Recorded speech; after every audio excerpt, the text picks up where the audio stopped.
Hi, Bobby, are you there? Yeah, I'm here.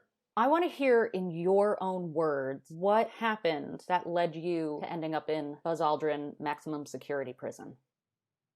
I mean, basically, the justice system failed me. I don't want to say that they had it out for specifically me, but I think because of how similar my case was to a very famous case that I will not mention, I will never mention, the O.J. Simpson trial, I think that that put me in a very difficult position.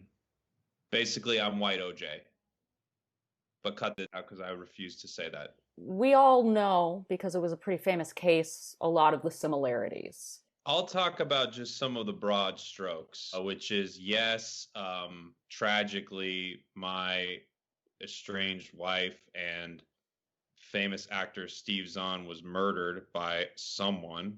I don't know who, but it wasn't me. There was a glove full of my DNA. It was basically, they called it a blood glove because it had so much blood on it and so much of my blood on it, allegedly. The white Bronco thing was just so frustrating because we all like to think that we know what we would do in a given situation, but our basically pop culture knowledge takes over and you start to frantically search around your neighborhood for a white Bronco.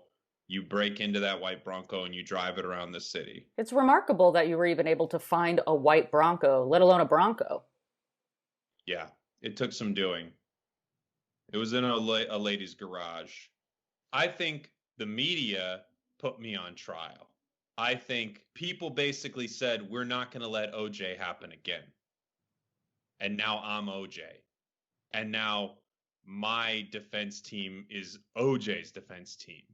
And now the prosecution is the prosecution from the OJ trial. And now the judge in my trial is the judge that was in that trial. And now OJ is me. It's a very compelling and full metaphor. OJ's ex-wife is now my ex-wife. Yes. Bobby went on like this for some time. I came to learn he really loved his own analogies, and you basically had to let it run its course. But that would create a wormhole. So now Johnny Cochran was not on my defense team. Right. But he may as well has been. He what? It might seem weird that I really wanted to take on your case. I'm just one reporter, blogger. I have a website, and I have never worked for a detective or a private investigator. I don't work on murder cases. I have never seen any true crime documentaries. I don't like watching mysteries. I am scared by surprise parties.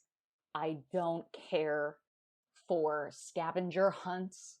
I don't think that escape rooms should exist. I don't know how to do regular puzzles. But this case came to me.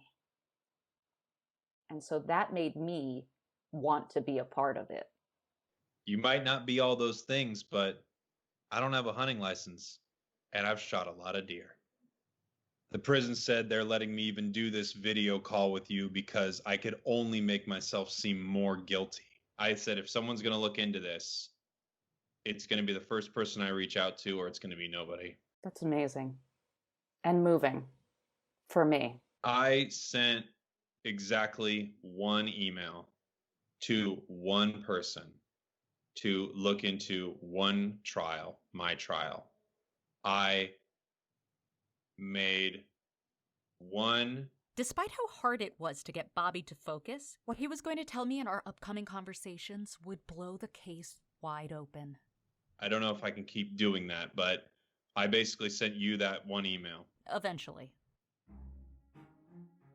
I'm sorry, I don't care what it costs the taxpayer. I'm a taxpayer too. You know, for a long time I've been sitting on this. Don't really like Bobby. I volunteer at a lot of magic shows. Why do you think nobody should live past 30? I will not coach teenage girls. I am guilty. I am guilty. Frankly, I was drunk and high. Bring this alibi to the police. This has been a waste of my goddamn time. You know what? This is crazy. This interview is over. It's done.